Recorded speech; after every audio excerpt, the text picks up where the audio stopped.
સાધુ બનીને આવેલા હનુમાનજી અને વચ્ચે બેસી ગયેલા અને એને એમ થયું હનુમાનજી જો માં જો પીરસે તો આપણે પ્રસાદ મળે ને એટલે હનુમાનજી સાધુ વેશમાં આવી અને પંકજમાં બે ગયા. જય માતાજી ને બાપા સીતારામ. મિત્રો, હું છું ધવલ અને સ્વાગત છે તમારું મારી YouTube channel Dhaval Agravat blogs પર. મિત્રો, આજે અમે આવ્યા છે બજરંગદાસ બાપાના મૂળ વતન બજરંગદાસ બાપાના ગામ લાખણકા ગામે બજરંગદાસ બાપાના ઘરે.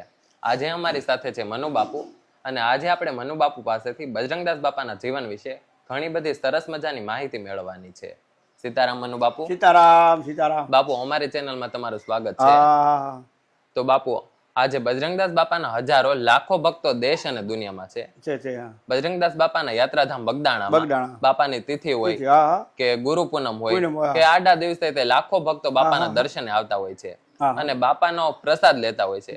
પણ આજ સુધી ક્યારે આપણે એવું જોયું નથી કે એવું બન્યું નથી કે કોઈ ભક્તોને બાપાના પ્રસાદની વાટે બેહવું પડ્યું હોય કે બગદાણામાં ક્યારે અન્ન ખૂટ્યું હોય.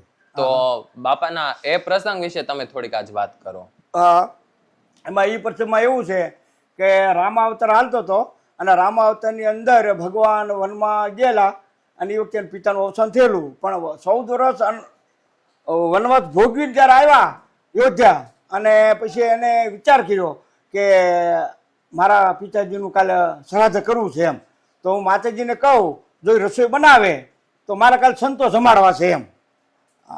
એટલે માતાજીને પૂછ્યું, સીતાજીને પૂછ્યું તા કે હા કે કાલે આપણે કે સંતો જમાડવી. એટલે માતાજીએ રસોડામાં રસોઈ બનાવી, ફર્સ્ટ ક્લાસ રસોઈ બનાવી, સંતો બોલાવ્યા, સંતોને બધા જમવા બેહાર્યા અને માતાજી ધીમે ધીમે કમંડલ નીકળ્યા અને પીરસતા પીરસતા પીરસતા મહાત્મા પાસે આવ્યા, સાધુ બનીને આવેલા હનુમાનજી અને વચ્ચે બેસી ગયેલા અને એને એમ થયું હનુમાનજી જો માં જો પીરસે તો આપણે પ્રસાદ મળે ને એટલે હનુમાનજી સાધુ વેશમાં આવી અને પંકજમાં બે ગયા ને આવ્યા ને પ્રસાદ ખૂટ્યો.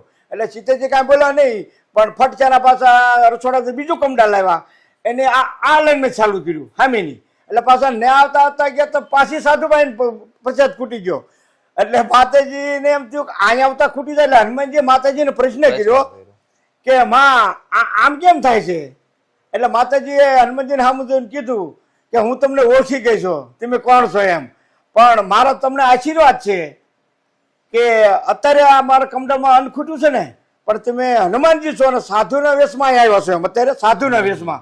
એટલે આવતા હળહળ કળયુગની અંદર તમે હનુમાનજી છો અને સાધુ વેશમાં અવતાર લેશો અને પાછા બજરંગદાસ કરીને અવતાર લેશો એમ બગદાણાની અંદર.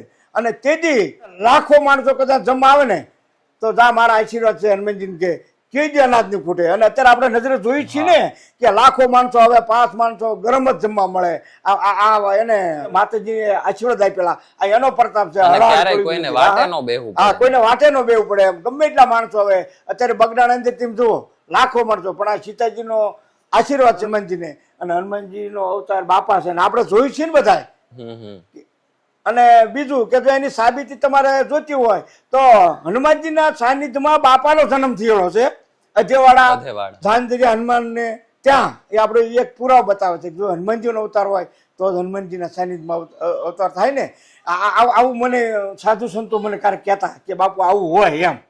બાપાના એક બીજા પ્રસંગની તમને વાત કરું કે 2-3 મહાત્માઓ હાલીને આવતા હતા કારણ કે એ સમયમાં વાહનની વ્યવસ્થા હતી નહીં અને હાથનો સમય થઈ ગયો અને 4-5 વાગ્યેલા તે મહાત્માઓ હાલતા હતા કે જાય બગદાણા અને બાપાના જ કહે કે આપણે ખીર ખાઈએ. આવો વિચાર એને કર્યો એમ કે બાપાને આપણે પરીક્ષા કરવા જવું એમ.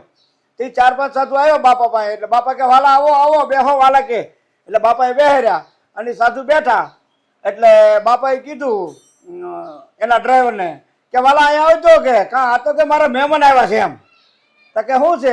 કે આ દૂધનું કહી આવો અને આપણે સાથે ખીર બનાવવાની છે. એટલે ઓલા સાધુનો વિચાર એમ થયો કે આપણે જે બાપાને કીધું નથી અને બાપાએ અગાઉ વ્યવસ્થા કરી એમ આપણે હાથ ઉઠીને આવ્યા હતા. એટલે બાપાને ખ્યાલ આવી ગયો કે મારા દીકરા આવડા મારી પરીક્ષા કરવા આવ્યા છે એમ. એટલે બાપાએ વિચાર કર્યો અને બાપાએ કીધું કે આપણે તો સાધુ કહેવાય એમ. અત્યારે હાથનો સમય થઈ ગયો છે અને આપણે સ્નાન કરીને આવી તાકે રસોઈ તૈયાર થઈ જાય. એટલે પાછળ જે અત્યારે હાલમાં જે કૂવો છે ને હાલમાં અત્યારે પાછળ કૂવો બગદાણા તમે જોઈજો એ જગ્યા પર બાપા ગયા અને બાપાએ રાંઢું જાડું લાવ્યા. રાંઢું લાવી અને રાંઢું અંદર ઉતાર્યું અને બાપાએ કીધું વાલા હું ઉતરું છું. હા બાપુ ઉતરો. એટલે બાપુ ધીમે ધીમે અંદર ઉતર્યા કૂવામાં.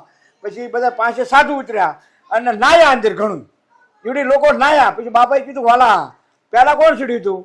કે બાપુ તમે તો મારે ચડવું જોઈએ ને વાલા. હા બાપુ ચડી જાઓ. એટલે બાપુ રાંડે ઉપર ચડી ગયા અને બાપુ બહાર આવી નાડું ખાઈ લીધું.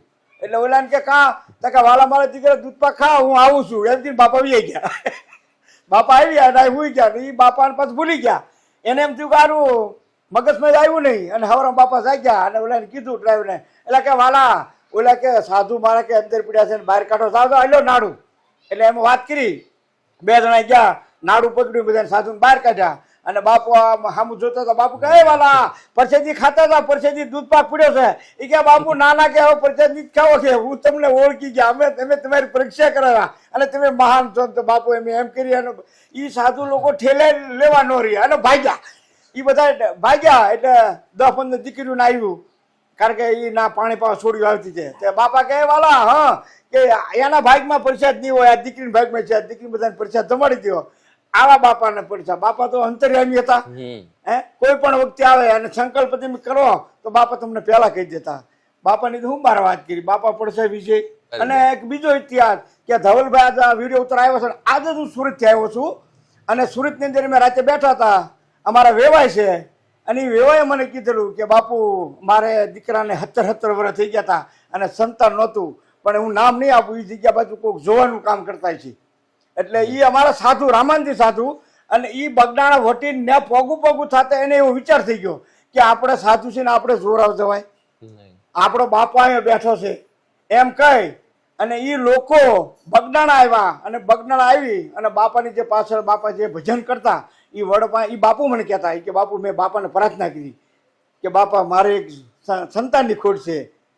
અને એ સંકલ્પ કરીને આવ્યા. 17 વર્ષ વીએ ગયા અને મને એને વાત કરી બાપુ કે 17 વર્ષ થઈ ગયા અને મેં ખાલી બાપાને પ્રાર્થના કરી અને મારી ઘેર દીકરો છે. હું આજનો દાખલો, આજ હું સુરતથી આવું છું અને મને એને વાત કરી અને બાપાને પડશે વિશે વાત કરી. હું તો કહું છું કોઈ પણ ને તકલીફ હોય અને બાપાને તમે પ્રાર્થના કરો અને બાપા તમારું કામ કરી જાય. આવો આપણો મહાન સંત બજરંગદાસ બાપા. બાપા સીતારામ. બરાબર. તો મિત્રો અમારો આ વિડીયો તમને ગમ્યો હોય તો વિડીયોને એક લાઈક કરી દેજો, તમારા અન્ય મિત્રો સાથે શેર કરી દેજો અને કોમેન્ટમાં લખજો બાપા સીતારામ.